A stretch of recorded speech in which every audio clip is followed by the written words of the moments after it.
Assalamualaikum warahmatullahi wabarakatuh. Kami dari kelompok 2 akan mempresentasikan materi tentang Accounting Change and Error Analysis.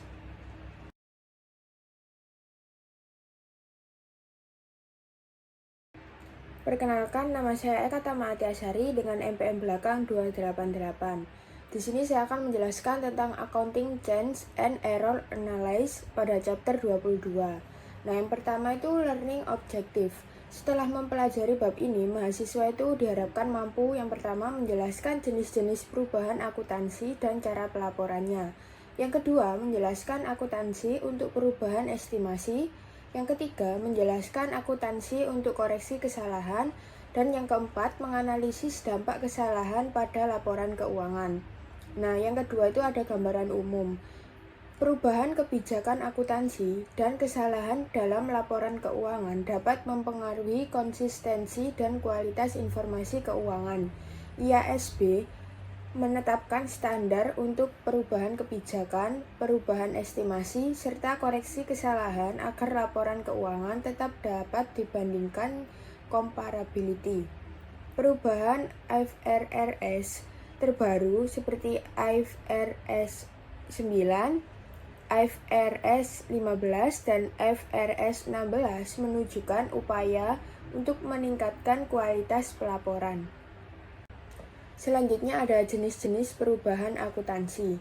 Yang pertama itu ada change in accounting policy atau perubahan kebijakan akuntansi, yang dimana definisinya yaitu perubahan dari suatu atau satu kebijakan akuntansi yang diterima umum ke kebijakan lainnya. Contohnya ada perubahan metode penilaian persediaan yaitu average ke FIFO. Selanjutnya ada perubahan metode pengakuan pendapatan pada proyek jangka panjang. Nah, catatan pentingnya, tidak termasuk perubahan kebijakan jika perubahan terjadi karena transaksi baru yang berbeda sifatnya. Selanjutnya, jika perusahaan sebelumnya menggunakan kebijakan yang tidak tepat, perbaikannya dianggap koreksi kesalahan bukan perubahan kebijakan. Nah, selanjutnya yang kedua ada change in accounting estimate, yaitu perubahan estimasi akuntansi, yang dimana definisinya yaitu perubahan yang disebabkan oleh informasi baru atau pengalaman tambahan. Contohnya yaitu revisi estimasi umur manfaat aset, perubahan estimasi nilai residu, dan koreksi estimasi penyisihan piutang tak tertagih. Yang dimana perubahan estimasi bersifat prospektif yaitu hanya mempengaruhi periode berjalan dan masa depan. Nah, selanjutnya yang ketiga ada error in financial statement, yaitu kesalahan laporan keuangan. Kesalahan bisa berasal dari kesalahan matematis, kesalahan penerapan kebijakan, kelalaian atau salah penggunaan fakta yang sudah ada. Contohnya yaitu aset tetap disusutkan dengan metode yang salah. Selanjutnya ada persediaan dihitung dengan metode yang tidak tepat. Nah, kesalahan harus diperbaiki melalui restatement yaitu penyajian kembali atas periode selanjutnya. Selanjutnya ada perubahan IFRS yang relevan, yang dimana beberapa IFRS yang mempengaruhi laporan keuangan yaitu ada IFRS 9 tentang financial instrument, yaitu aset keuangan diukur pada amortized cost atau fair value. Lalu ada perubahan nilai wajar terkait resiko kredit entitas yang disajikan di other comprehensive income. Lalu ada IFRS 15 tentang revenue recognized, yaitu pendapatan diakui ketika perusahaan mentransfer barang atau jasa kepada pelanggan. Fokusnya yaitu pada kewajiban kinerja yaitu atau performance obligation. Selanjutnya ada IFRS 16 tentang lease, yaitu menetapkan metode dengan model penyewaan tunggal, yaitu hampir semua sewa diakui sebagai aset dan liabilitas. Lalu ada trend restatement, yaitu penyajian kembali laporan keuangan perusahaan. Banyak perusahaan melakukan restatement akibat dari kesalahan. Nah, grafik ini menunjukkan restatement yang menurun dari 2004 ke 2018, yang dimana menandakan internal kontrol makin baik, namun ada kemungkinan pengawasan regulator lebih longgar. Selanjutnya ada reporting accounting change, yaitu pelaporan perubahan akuntansi. IASB menetapkan 3 metode pelaporan perubahan kebijakan akuntansi, yang dimana yang pertama yaitu ada current reporting, dilaporkan saat ini.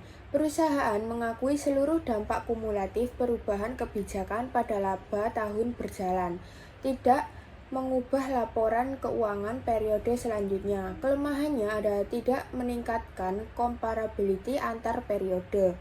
Yang kedua ada retrospective reporting yang diterapkan secara retrospektif. Nah, metode yang diwajibkan IASB.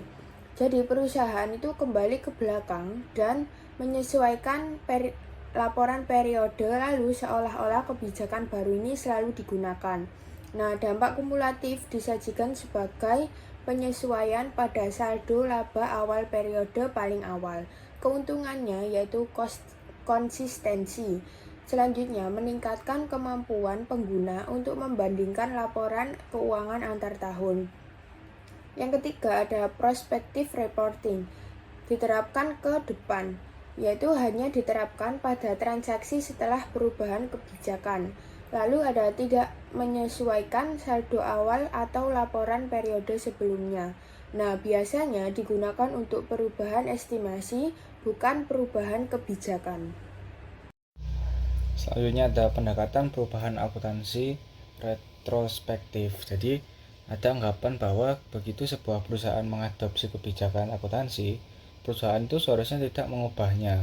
Nah, anggapan ini tuh bisa dipahami mengingat gagasan bahwa penggunaan kebijakan akuntansi secara konsisten itu meningkatkan kegunaan laporan keuangan. Namun, lingkungan itu terus berubah dan perusahaan berubah sebagai respon terhadap perubahan tersebut.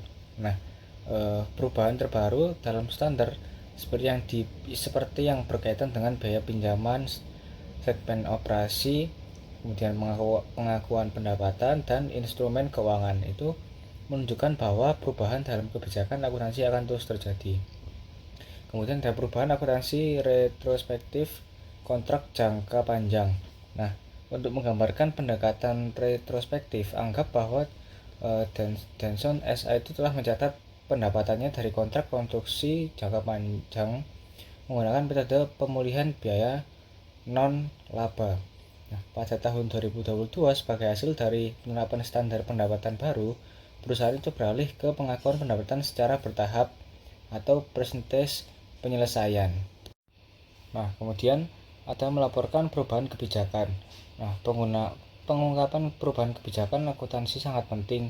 Itu pengguna laporan keuangan menginginkan informasi yang konsisten dari satu periode ke periode berikutnya. Konsisten semacam itu memastikan kegunaan laporan keuangan.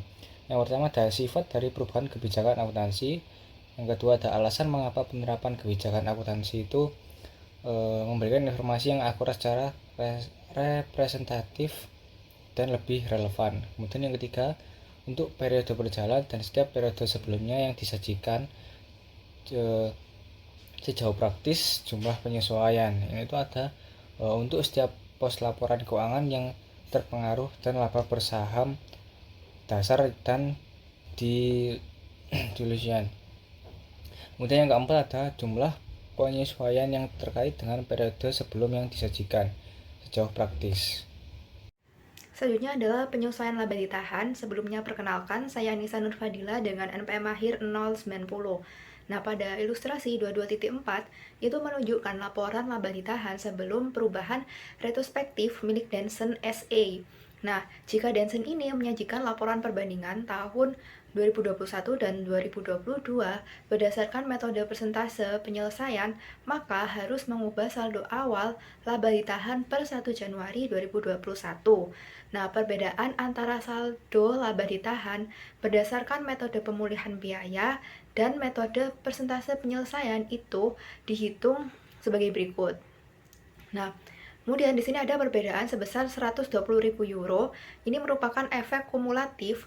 Nah, kemudian pada ilustrasi 22.5 itu menunjukkan laporan laba ditahan dari perbandingan untuk tahun 2021 dan 2022 dengan adanya pertimbangan perubahan kebijakan akuntansi ke metode persentase penyelesaian. Nah, selanjutnya adalah retrospective accounting change menggunakan inventory methods. Nah, pada ilustrasi di sebelah kiri ini, perusahaan Lancer ini telah mencatat persediaannya menggunakan metode biaya rata-rata pada tahun 2022.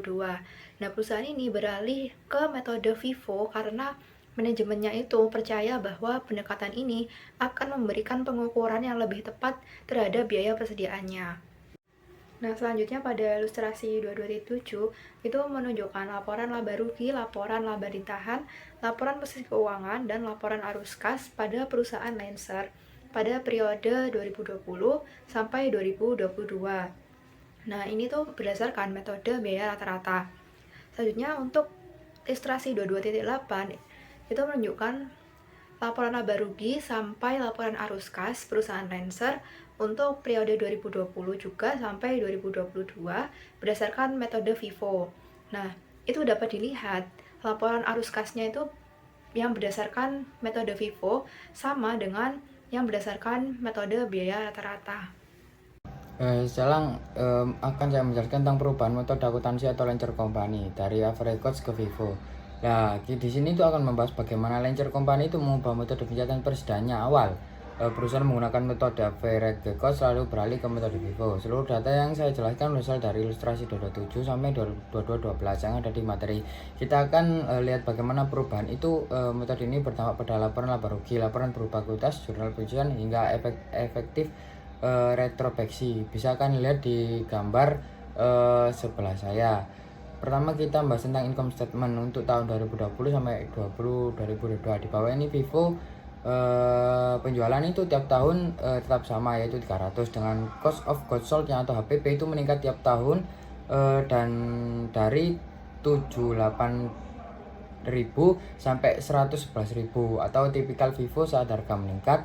Dan karena HPP itu naik, laba bersih atau net income-nya itu menurun dari 122.000 ke 89.000. Ini menunjukkan tren laba turun karena biaya perspektif naik. Nah, selanjutnya tentang retained earning statement atau laporan laba ditahan. Nah, pada tahun 2020 itu di gambar itu tuh belum ada saldo laba awal karena dianggap tahun pertama. Terus setiap tahunnya itu retained earnings itu naik sesuai laba bersih. Terus juga total retained earnings-nya itu naik terus meskipun laba bersih turun karena laba tiap tahun itu tetap positif. Terus juga yang ketiga, di baris ketiga itu statement of financial position atau neracanya. Lah, setiap penjelasannya di sini tuh FIFO menghasilkan nilai inventory yang lebih tinggi setiap tahunnya dan memiliki total aset inventory tambah cashnya itu. Inventory tambah cashnya sama dengan 100. Terus juga total equity-nya itu memiliki rumus share capitalnya ditambah retained earnings karena kenaikan total aset murni berasal dari kenaikan laba ditahan dan kas. Terus juga garis terakhir atau statement of cash flows. Ini tuh arus kas operasi turun dari 110.000 ke 75.000 mengikuti turunnya laba. Terus juga tahun 2020 ada penerbitan saham sebesar 100.000, ditata pembiayaan di 2021 sampai 2022. Dan saldo kas akhir selalu naik karena net cash setiap tahun tetap positif. Nah, dari gambar di sini kan kita bisa melihat ada ini merupakan laporan setelah perubahan metode persediaan ke FIFO. FIFO menyebabkan HPP itu meningkat dari tahun ke tahun, terus laba menurun dan inventory retained earnings meningkat secara konsisten dan cash atau total aset juga naik tiap tahunnya karena perusahaan itu tetap laba dan semua laporan disajikan konsisten untuk 3 tahun berturut-turut. Nah, di sini perusahaan itu boleh mengganti metode akuntansi, tapi ada aturan yang harus diikuti. Dalam kasus Lancer Company, mereka itu mengganti metode dari average cost ke FIFO. Perubahan ini termasuk perubahan kebijakan akuntansi karena termasuk kebijakan akuntansi standar mengharuskan kita untuk menerapkan perubahan secara retrospektif. Retrospektif itu artinya laporan tahun-tahunan sebelum hari disesuaikan seolah-olah metode baru sudah dipakai sejak awal. Jadi bukan hanya tahun berjalan yang berubah, tapi data sebelumnya juga. Nah, dampak perubahan itu nantinya akan terlihat pada 4 bagian utama, yaitu harga pokok penjualan atau HPP, terus juga laba bersih, nilai persediaan, saldo laba dan retained earnings. Terus perbandingan laporan keuangan itu bisa kita lihat di ilustrasi 27 income statement sama ilustrasi 22,8 retained earnings statement dan balance sheet. Lah, bisa kalian perhatikan ilustrasi 27. Lah, di sana itu ada perbandingan laporan laba rugi sebelum dan sudah menggunakan FIFO, karena FIFO itu mengambil unit persediaan yang lebih dulu dibeli yang lebih murah, maka HPP jadi lebih rendah. Kalau HPP turun, otomatis laba bersih naik. Nah, sekarang bisa kalian lihat ilustrasi 228. Karena laba bersih naik, angka retained earnings atau saldo laba juga meningkat. Lah, selain itu nilai persediaan juga lebih tinggi karena FIFO itu dipakai. Jadi kalau kita bandingkan average cost dan FIFO itu menghasilkan laba bersih yang lebih besar dan nilai aset persediaan yang lebih tinggi. Terus juga bisa kalian lihat penyusunan retrospektif, bisa kalian lihat di ilustrasi 2211 dan 2212. Sekarang kita lihat di ilustrasi 2211 dan 2212 sesuai dengan prinsip retrospektif. Kita perlu menyajikan kembali laporan tahun sebelumnya. Lihat ilustrasi 2212. Di sana itu terlihat bahwa saldo retained earnings tahun 2021 itu dinaikkan sebesar $2.000 untuk mencerminkan perbedaan metode persen sejak tahun 2020. Jadi prosesnya itu bukan hanya mencatat jurnal di tahun perubahan, tapi juga harus mengubah laporan tahunan sebelum yang digunakan sebagai pembanding ini dilakukan supaya angka laporan keuangan tetap konsisten dan bisa dibandingkan antar periode. Dari seluruh ilustrasi tadi bisa kita simpulkan bahwa FIFO itu biasanya memberikan laba bersih lebih tinggi karena HPP lebih rendah, dan juga perubahan metode akuntansi tak boleh hanya diterapkan ke depan tapi wajib diperbaiki ke belakang secara retrospektif. Harus dibuat jurnal penyusuan di awal tahun perubahan. Terus juga ada saldo laba awal harus disesuaikan. Semua perubahan harus diungkapkan dalam catatan laporan keuangan supaya pembaca laporan tahu ada apa yang berubah dan kenapa berubah. Nah, selanjutnya ini adalah change in accounting estimates. Ya, ini perubahan estimasi terjadi karena kondisi baru atau informasi tambahan. Serta estimasi itu perlu diperlukan untuk bad debts, terus umur aset, garansi, pajak, persediaan, nilai wajar, dan sebagainya. Nah, ada yang pertama ini prospective reporting. Ada 3 ini. Yang pertama perubahan estimasi dicatat prospektif, yakni tidak mengubah periode sebelumnya. Yang kedua dampaknya itu berlaku untuk periode saat ini dan atau masa depan. Terus yang terakhir itu ada JASB, itu menganggapnya sebagai koreksi normal dan bukan perubahan kebijakan. Nah, contoh perubahan umur manfaatnya itu ini ada rumusnya, yakni depreciation share sama dengan book value of asset dibagi dengan remaining service life, yakni sebesar 2 juta yen dibagi dengan 25 tahun dikurangi 6 tahun. 5 tahun, maaf. Jadi totalnya jadi 100.000 yen. Next. Nah, selanjutnya yakni perubahan depresiasi. Perusahaan itu kadang sulit membedakan apakah suatu revisi itu adalah perubahan estimasi atau juga perubahan kebijakan. Nah, untuk aturannya sendiri, jika tidak dapat dibedakan, perlakuan sebagai perubahan estimasi itu perubahan metode depresiasi dianggap perubahan estimasi. Karena metode bergantung pada estimasi masa manfaat dan juga masa ekonomis aset. Selanjutnya itu perusahaan itu harus menghindari pengubahan estimasi untuk mempercantik laporan kecuali ada bukti yang kuat. Nah, selanjutnya ada disclosures. Ini perusahaan itu mengungkapkan sifat dan juga dampak perubahan estimasi jika material. Untuk contohnya sendiri adalah Portugal Telekom itu mengungkap revisi umur manfaat lisensi yang menurunkan beban depresiasi sebesar 226 juta euro. Nah, selanjutnya di sini ada top 10 categories of change in accounting estimates. Berdasarkan sampel 10.000 perubahan estimasi dari tahun 2000 sampai 2017, kategori paling umumnya yakni berikut ini ada di gambar. Bisa dilihat di PPT. Terus grafik ini menunjukkan sebagian besar perubahan estimasi dari tahun 2007 ke 2016. Meningkatkan laba yang dapat menimbulkan kekhawatiran terkait netralisasi laporan keuangan. Materi selanjutnya yaitu mengenai accounting error types and correction. Nah, di sini ada beberapa kategori kesalahan dalam akuntansi dan jenis retrenchment-nya. Yang pertama yaitu ada expense recognition, yakni kesalahan dalam mencatat beban pada periode yang salah atau jumlah yang salah. Yang kedua, revenue recognition, pencatatan pendapatan yang tidak tepat seperti pengakuan pendapatan sebelum waktunya atau pendapatan fiktif. Yang ketiga, ada misclassification, yakni kesalahan klasifikasi akun penting dalam laporan posisi keuangan, laporan laba rugi, atau arus kas, termasuk salah klasifikasi aset, kewajiban, atau arus kas. Yang keempat, ada equity order, yakni kesalahan terkait EPS, saham terbatas, waran, atau instrumen ekuitas lainnya. Yang kelima, reserves atau contingencies, yakni kesalahan pencatatan penyisihan piutang tak tertagih, cadangan persediaan, tunjangan pajak, dan kontingensi kerugian. Kemudian yang keenam ada long lived aset, yakni kesalahan penurunan nilai aset tetap, goodwill, atau aset terkait lainnya. Selanjutnya yang ketujuh ada tax, yakni kesalahan dalam perhitungan pajak, penyajian liabilitas pajak, dan perlakuan pajak lainnya. Yang kedelapan ada equity order comprehensive income. Nah, ini merupakan kesalahan pencatatan transaksi OC, misalnya kurs fatwa, revaluasi aset, atau derivatif. Selanjutnya ada inventory, yakni kesalahan dalam valuasi persediaan, kuantitas, atau harga pokok penjualan. Kemudian ada equity share option, yakni kesalahan pencatatan opsi saham karyawan, dan yang terakhir ada order, yakni resettlement lain yang tidak termasuk kategori di atas. Konsep koreksi kesalahan atau error correction. Nah, ketika perusahaan itu menemukan kesalahan dari periode sebelumnya, mereka tuh harus melakukan beberapa hal. Yang pertama yaitu bisa melakukan prior period adjustment pada saldo awal retained earning. Kemudian yang kedua, menyajikan kembali atau restatement laporan keuangan periode sebelumnya jika disajikan secara komparatif.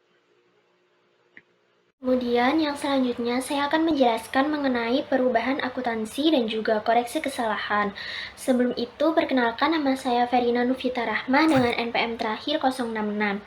Nah, tujuan dari perubahan akuntansi dan juga kesalahan itu sendiri yaitu memberikan laporan yang lebih andal dan juga relevan, mencegah kesimpulan yang salah dari pengguna laporan, dan juga memberikan pengungkapan penuh dan juga pertimbangan yang profesional. Nah, kemudian ada ringkasan perubahan akuntansi dan juga kesalahan, yaitu yang pertama perubahan kebijakan akuntansi, yaitu yang pertama ada mengubah laporan keuangan semua periode yang sebelumnya disajikan.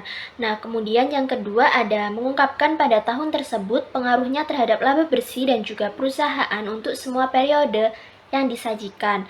Lalu yang ketiga, melaporkan penyesuaian pada saldo awal laba ditahan dalam laporan laba ditahan pada periode paling awal yang disajikan. Kemudian yang keempat ada jika tidak praktis, maka jangan ubah tahun sebelumnya dan gunakan saldo awal tahun saat metode baru diterapkan sebagai dasar perhitungan selanjutnya. Dan yang terakhir yaitu mengungkapkan dampak perubahan terhadap tahun berjalan serta alasan tidak dihitungnya efek kumulatif dan jumlah untuk periode sebelumnya. Lalu ada perubahan estimasi akuntansi, yaitu yang pertama melaporkan laporan keuangan tahun berjalan dan tahun-tahun mendatang dengan dasar baru. Kemudian yang kedua menyajikan laporan keuangan periode sebelumnya sebagaimana dilaporkan sebelumnya atau tidak diubah. Nah, lalu yang terakhir tidak melakukan penyesuaian dan pada saldo awal periode sebelumnya akibat perubahan estimasi. Nah, lalu yang terakhir ada perubahan karena kesalahan, yaitu yang pertama mengoreksi semua laporan periode sebelumnya yang disajikan, dan yang kedua menyesuaikan saldo awal laba ditahan pada periode paling awal yang disajikan. Nah, jika kesalahan terjadi sebelum periode tersebut. Nah, lalu di sini ada alasan manajer memilih metode akuntansi terbaru, yaitu yang pertama ada political cost atau biaya politik, yang dimana semakin besar dan terkenal perusahaan, itu semakin besar pula perhatian dari regulator dan juga politisi. Nah, perusahaan besar itu cenderung untuk menghindari laba yang terlalu tinggi untuk mengurangi risiko pajak tinggi atau menghindari pengawasan yang ketat. Kemudian serikat kerja itu juga cenderung tidak menuntut kenaikan upah jika laba perusahaan itu tampak kecil. Jadi perusahaan besar itu lebih sering memilih metode akuntansi yang menurunkan laba agar terlihat tidak terlalu menguntungkan. Kemudian yang kedua ada capital structure, yaitu struktur modal yang dimana struktur utang dan juga ekuitas perusahaan itu dapat mempengaruhi pilihan metode akuntansi. Dan juga perusahaan dengan risiko utang yang tinggi seringkali dibatasi oleh perjanjian utang atau debt covenants. Agar tidak melanggar ketentuan tersebut, manajemen itu cenderung memilih metode akuntansi yang meningkatkan laba untuk menjaga risiko keuangan tetap baik. Nah, kemudian yang ketiga ada bonus payment atau bonus pembayaran. Nah, jika kompensi manajemen itu didasarkan pada laba, maka manajer akan memilih metode akuntansi yang memaksimalkan laba agar bonusnya itu lebih besar. Nah, kemudian yang terakhir ada smooth earnings, yaitu menstabilkan laba, di mana manajer itu ingin menunjukkan laba yang stabil setiap tahun, bukan laba yang naik turun secara drastis. Nah, kemudian laba yang stabil ini membuat perusahaan itu terlihat sehat dan juga manajemen tampak kompeten. Karena itu, perusahaan itu sering mengatur atau meratakan laba agar terlihat stabil dari tahun ke tahun. Lalu yang selanjutnya di sini ada analisis kesalahan akuntansi, yang dimana analisis kesalahan itu membahas jenis-jenis kesalahan akuntansi yang mempengaruhi laporan keuangan. Nah, tidak semua kesalahan itu bersifat material dan hanya kesalahan signifikan yang perlu penyesuaian manajer. Dan auditor itu menggunakan pertimbangan profesional untuk menilai apakah perlu dilakukannya koreksi. Nah, di sini perusahaan itu harus menjawab 3 pertanyaan utama, yaitu jenis kesalahan apa yang terjadi, entry apa yang diperlukan untuk memperbaikinya, dan yang terakhir apakah laporan keuangan itu perlu disajikan kembali. Nah, jika iya, bagaimana penyajiannya. Kemudian perlakuan umum terhadap kesalahan, yaitu yang pertama, kesalahan itu diperlakukan sebagai penyesuaian periode sebelumnya atau period adjustment, dan kesalahan dilaporkan dalam tahun berjalan sebagai penyesutan terhadap saldo awal laba ditahan. Jika laporan komparatif disajikan, periode sebelumnya itu harus disajikan kembali. Kemudian ada jenis-jenis kesalahan akuntansi. Ada 3, yaitu yang pertama, kesalahan di neraca. Kesalahan di neraca ini hanya mengubah penyajian aset, kewajiban, atau ekuitas. Contohnya itu, piutang jangka pendek diklasifikasikan sebagai investasi, lalu utang dicatat sebagai utang biasa padahal seharusnya dicatat sebagai utang wesel, lalu kemudian aset tetap itu diklasifikasikan sebagai persediaan. Nah, perlakuannya itu reklasifikasi item ke posisi yang benar. Jika ada laporan kooperatif, sajikan kembali neraca tahun yang salah. Kemudian yang kedua ada kesalahan di laporan laba rugi. Nah, kesalahan ini terjadi karena pendapatan atau beban yang tidak tepat. Seperti contohnya itu, pendapatan dicatat sebagai pengurang HPP, beban depresiasi dicatat sebagai beban bunga. Kemudian kesalahan ini itu tidak mempengaruhi laba bersih dan tidak mempengaruhi posisi keuangan. Jika ditemukan di tahun yang sama, maka harus dilakukan entry reklasifikasi. Nah, jika ditemukan setelah periode berakhir, tidak perlu entry baru karena laporan tahun berjalan sudah benar. Kemudian yang terakhir ada kesalahan di neraca dan juga laba rugi. Nah, kesalahan ini itu mempengaruhi baik neraca maupun laba rugi. Seperti contohnya itu, tidak mencatat beban gaji yang masih harus dibayar. Nah, ada 2, yaitu yang pertama counterbalancing error, di mana kesalahan yang terkoreksi sendiri dalam 2 periode. Seperti contohnya itu, tidak mencatat beban gaji tahun ini, tahun depan akan tercatat otomatis, dan setelah 2 tahun, efek total laba bersih menjadi benar. Kemudian ada non-counterbalancing error, di mana kesalahan yang tidak otomatis terkoreksi bahkan setelah 2 tahun. Seperti contohnya itu, salah mencatat pembelian tanah sebagai beban. Karena tanah itu tidak disusutkan, maka kesalahan ini tidak akan hilang kecuali tanah itu dijual. Kemudian ada prosedur penyesuaian untuk counterbalancing error. Yang pertama, jika perusahaan sudah menutup buku tahun berjalan. Nah, jika kesalahan sudah terkoreksi sendiri, itu tidak perlu dilakukan entry kembali. Nah, jika kesalahan belum terkoreksi, maka harus dibuat entry penyesuaian terhadap saldo laba ditahan. Kemudian yang kedua, jika perusahaan itu belum menutup buku tahun berjalan.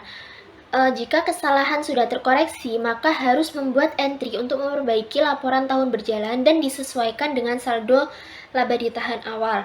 Kemudian jika belum terkoreksi, maka harus membuat entry untuk menyesuaikan saldo laba ditahan awal. Kemudian yang ketiga, jika menyajikan laporan komparatif, harus melakukan restatement, yaitu penyajian kembali untuk tujuan perbandingan bahkan jika tidak perlu entry koreksi jurnal. Kemudian ada contoh kesalahan akuntansi, yaitu kegagalan mencatat upah yang sudah terutang.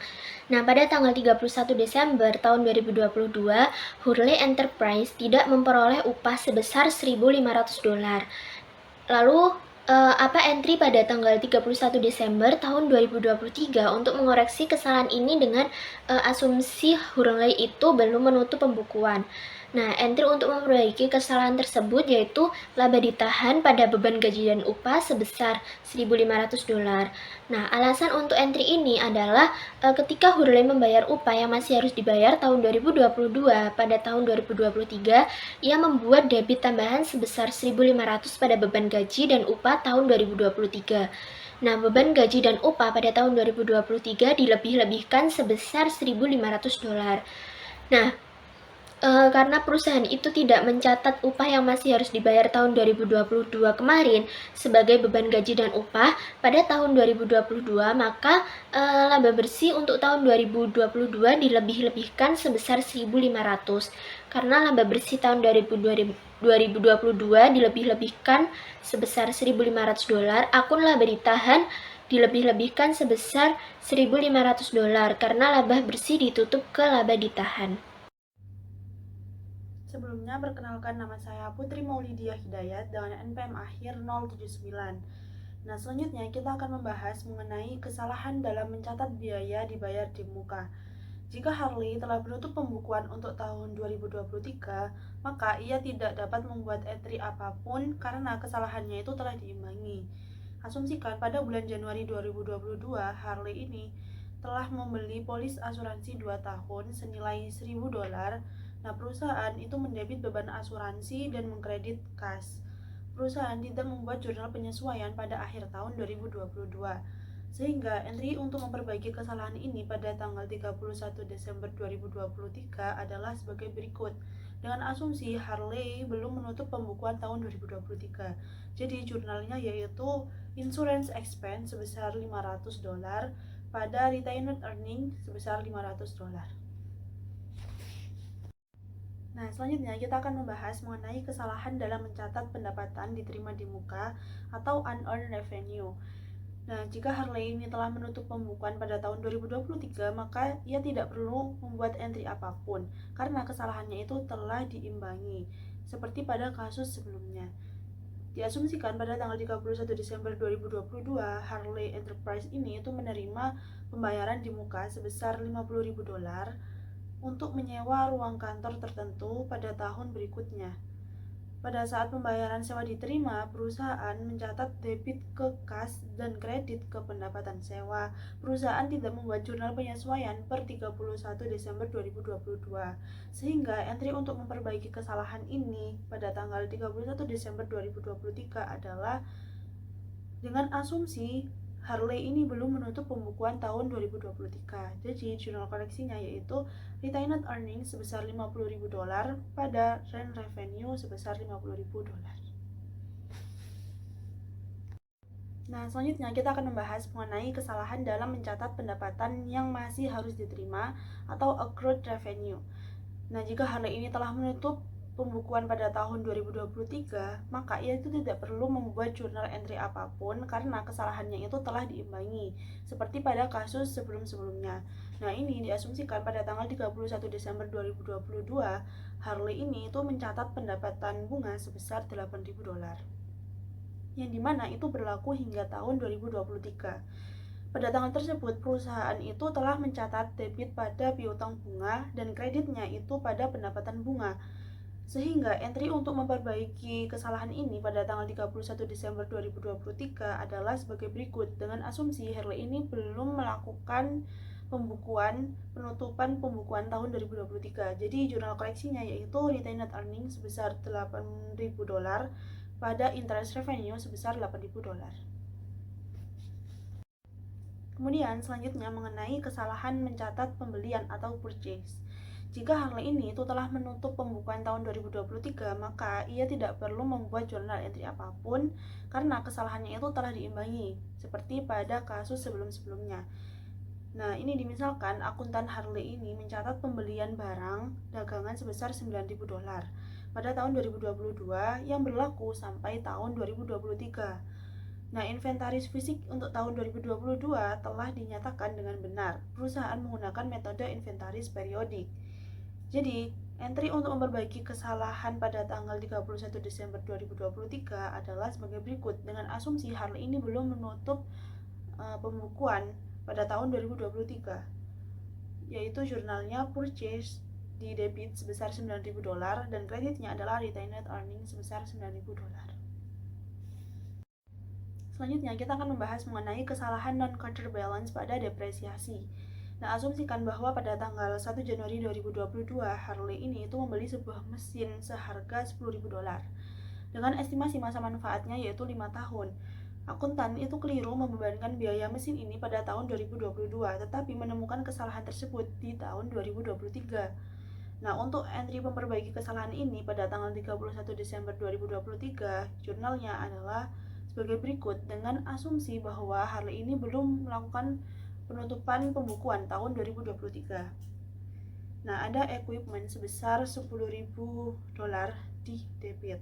Kemudian depreciation expense-nya yaitu $2.000 di debit dan kreditnya ada retained earnings sebesar $8.000 dan accumulated depreciation equipment sebesar $4.000.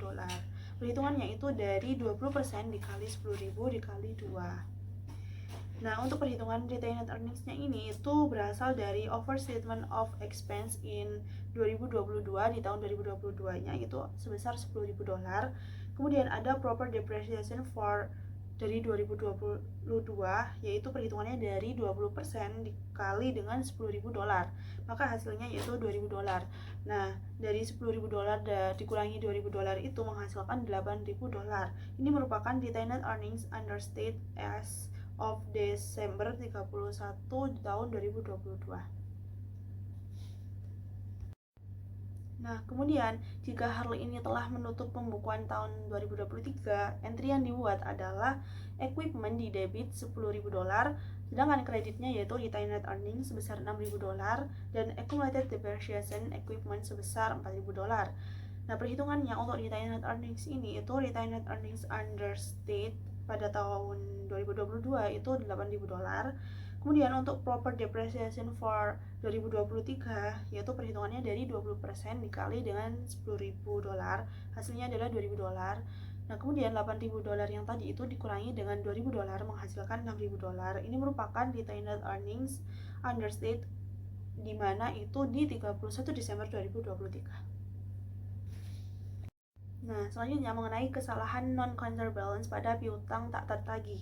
Perusahaan itu terkadang menggunakan metode penghapusan piutang tak tertagih khusus dalam akuntansi beban piutang tak tertagih. Padahal metode persentase piutang itu lebih cepat. Jadi perusahaan kemudian akan melakukan penyesuaian untuk mengubah metode penghapusan piutang yang tak tertagih menjadi metode penyisihan piutang tak tertagih. Misalnya, asumsikan Harley ini itu telah mengakui beban piutang tak tertagih ketika perusahaan memiliki piutang tak tertagih pada tahun 2022, penjualannya adalah $550. Di tahun 2023, $690. Nah, dari 2023 penjualan pada tahun 2023 ada $700. Nah, hal ini itu memperkirakan akan menggunakan atau mengenakan biaya tambahan sebesar $1.400 pada tahun 2024. Yang mana $300-nya itu berlaku untuk penjualan di tahun 2022 dan $1.100-nya untuk penjualan di tahun 2023. Nah, kemudian untuk entry pada tanggal 31 Desember 2023 untuk mengoreksi kesalahan ini dengan asumsi Harley ini belum menutup pembukuan di tahun 2023. Yaitu solusinya yaitu jurnalnya bad debt expense sebesar $410, kemudian debitnya retained earnings juga sebesar $990, sedangkan kreditnya ada allowance for doubtful accounts yaitu sebesar $1.400. Nah, untuk allowance for doubtful accounts ini itu dari 300 tahun 2022 dan 1.100 di tahun 2023. Sedangkan untuk bad debt and retained earnings balance-nya itu dari bad debt charge for tahun 2022 di sebesar $1.240, untuk tahun 2023-nya $700. Kemudian additional bad debt anticipated in 2024-nya, jadi di 2022 $300, di tahun 2023 $1.100. Sedangkan untuk proper bad debt expense-nya hasilnya itu adalah 1.540 di tahun 2022, sedangkan di tahun 2023 itu $1.800. Kemudian charge currently made to each period-nya di tahun 2022 itu dikurangi $550, sedangkan di tahun 2023 itu dikurangi $1.390. Jadi hasil dari bad debt adjustment-nya itu sebesar $1.990 di tahun 2022 dan di tahun 2023 sebesar $410. Nah, sedangkan jika Harley ini telah menutup pembukuan untuk tahun 2023, entry yang dibuat adalah retained earnings sebesar $1.400 di debit dan kreditnya adalah allowance for doubtful account sebesar $1.400. Nah, selanjutnya kita akan latihan soal mengenai contoh laporan laba rugi Hudson Howlers. Ini menunjukkan laba bersih untuk tahun yang berakhir pada tanggal 31 Desember 2021, 2022, dan 2023 adalah sebagai berikut. Di tahun 2021 sebesar $17.400, di tahun 2022 sebesar $20.200, sedangkan di tahun 2023 sebesar $11.300. Nah, pemeriksaan catatan akuntansi selama tahun-tahun ini itu menunjukkan bahwa Hudson membuat beberapa kesalahan dalam menghitung jumlah laba bersih yang telah dilaporkan.